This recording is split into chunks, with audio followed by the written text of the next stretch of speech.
नमस्ते। हमेशा खुश रहो बिटिया। I am JVN Dr. Anamika Aherwal, Associate Professor in the Department of Science and Technology at Jayoti Vidyapeeth Women's University, Jaipur. Today I am going to take the lecture on the subject named Open Source Technology, and today's session is the publishing. In this section, um, open source is we know that it is awesome, and there are many reasons so that why we consider and use this or prefer this open source technology. So it might consider consuming, publishing, collaborating on, or supporting open source. So here are a few of them. Like, first is the microeconomics motivations. In this, first is this is basically used for individuals or a corporation or small businesses or non-profitable or government agencies. So first, in this shift developers from low value work to high value work. That means we like to say in open source that all the easy problems have already been solved. So blogging, content management and operating systems are all problems, and with this open source solution, to name a few, like, while your developers could spend their time reinventing and wheels that the open source community have already perfected. So it's far preferable to use world's best wheel, you can say. Okay, the next one is the lower total cost of ownership, that is TCO. In this, you see the open source software yields a lower total cost of ownership when compared to closed source and proprietary alternatives, right? So adapting new open sources software generally has a lower upfront cost and shift the cost center for licensing to customization and implementation. And so for the additional cost like training, maintenance and support, also we people like to prefer this open source. Okay, so yeah, in terms of cost, open source is the licensing. There is no cost in open source, whereas in proprietary it is yes. And implementation, of course, it is yes, and proprietary also. But in maintenance, both require maintenance and both require support also. So given enough eyeballs, all bugs are shallow. Means empirically, open source tends to produce better quality software than its proprietary or alternative counterparts. The next is the modern software development practices. In this, more than simply published codes are there, and you would be hard pressed to find an open source project that follows outdated and waterfall or rigid command and control development philosophies, still common in many large bureaucratic organizations. And the open source in the future is, you would be hard pressed to find the startup today worth its venture capital funding not paid, at least in part, if not largely, an open source. Okay, so open source isn't a fad or a bunch of hippies out of the in California passing around tie-dye laptops like they use illicit substances. So nowadays, today, all the largest names in technologies, from IBM to SAP to Adobe, actively participate in the open source community, and it is still slightly inaccurate to say that open source is the future. So open source has already won. The next, come to the patch on your own schedule. uh, Means so long as software is written by humans, bugs and security vulnerabilities and inevitability. So when a vulnerability is discovered in the proprietary software project, you have to wait for the workday to begin in the company's time zone, for meetings to be held, task delegates and code written, all before GNA teams and legal sales and etc. So you can often apply like fixes both large and small at your own convenience, and this is not convenience for the publishing organization release cycle. So this is a patch, you know. The next is the upstream improvements. If you consume open source software, it's in your best interest to contribute back. Contributions can be in the form of reporting bugs or even submitting proposed fixes. And since software is written by humans, it's highly unlikely to be perfect, and even if so, likely doesn't satisfy every use case. Okay, so there are GitHub co-founder Tom Preston Werner lays out some additional arguments in his post. What is a post is open source, almost everything is a post, and in this post he argued like a force multiplier, means open source is a force multiplier for your developers. So it happens in three ways. The first is when communities form around shared challenges, the diversity of ideas that naturally emerge in surfaces before solution. Then if the marketplace of ideas was limited, so the meaning developers are working smarter. And the second one is exposing the problem space to the other interested organization, which provides of course additional human capital to tackle your challenges, meaning the solution as has more developers.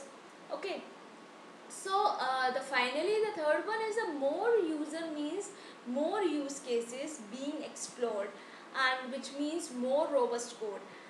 The next is the modular, um, means open source projects tend to be more modularly architected, improving both the flexibility and the robustness of the code. And when you have building software for a single use case, you are able to take some technical shortcuts. So the problem comes when you would like to use a software in a different use case, or you can say when your requirement change. Okay, so the next is the reduce duplication of effort. In this, you should focus on your core competency, what makes you unique or gives you an advantage. So everything else is the work everyone else is also doing, or put another way, so everyone has own way to do work. Okay, so open source this reduce the duplication of efforts, and both within an organization and across organization, by allowing the individual components to be shared. And the next one is the great advertising, means maintainers of successful open source projects are often seen as industry leaders, providing themselves with the ability to shape the conversation around a particular software problem and associating with brand with the preferred solution.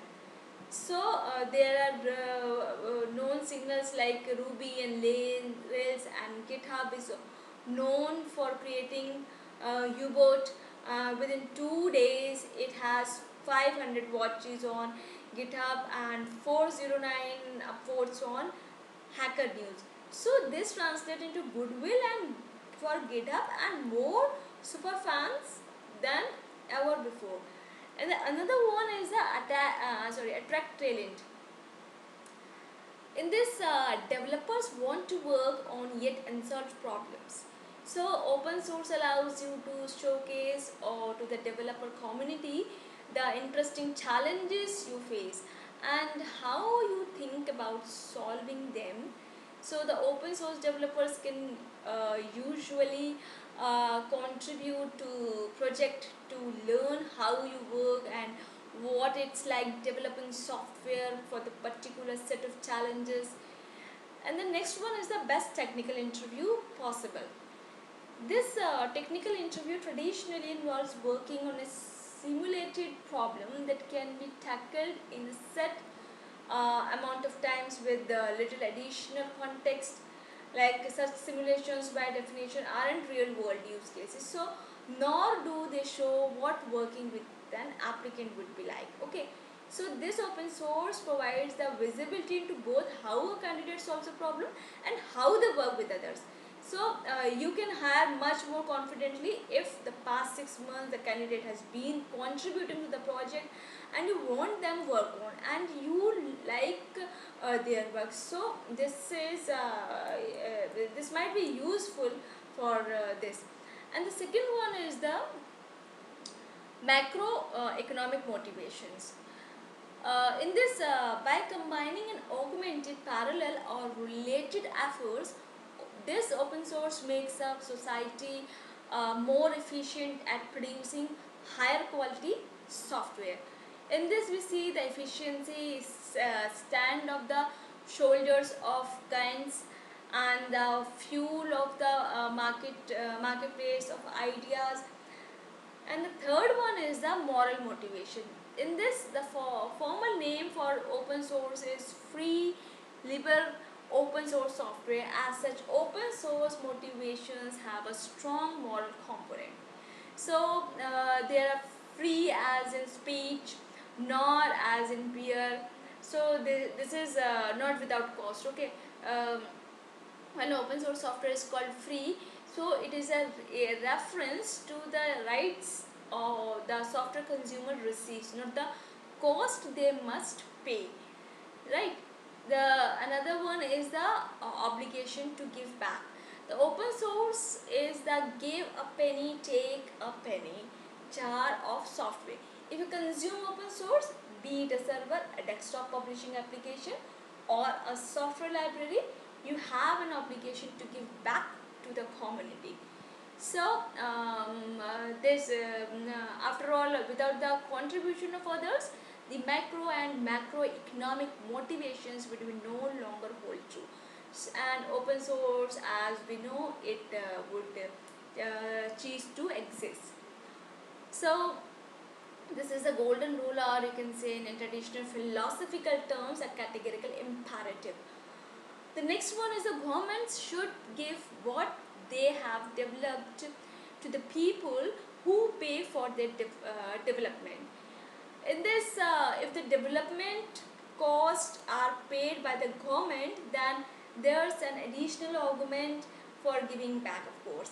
So this government take money in form of taxes to perform services for their populace. And the next one is the teaching the next generation. Many of the industry's most prominent engineers today cut their teeth by learning from open source. Like when software's underlying code is made available for inspection, consumers can learn how their favorite software works, and computer science courses can analyze how the industry cutting edge technology is built. So the fourth one is the transparency motivations. This open source allows for greater transparency of process, whether that's the transparency necessary to check the government action or the quasi-governmental functions of a private company software. In this transparency motivation, first is the showing your work, then the position of the public trust is important in transparency. Now the fifth one is the participatory motivations. This open source affords software stakeholders, both technical and non-technical, the opportunity to shape any given software development projects. And then the in this we see the direct democracy, and the customer feedback is important. And the sixth one is the personal motivations. If you are a developer or an aspiring developer, open source can provide an easy on ramp to the path for personal growth within the software development community. So in this personal motivation, learn to code, it's fun, you can use like this open source software. So this is all about today's session. Thank you. This session powered by Digital Version 2.0, Jayoti Vidyapeeth Women's University, Jaipur. Hope you are satisfied with my digital session.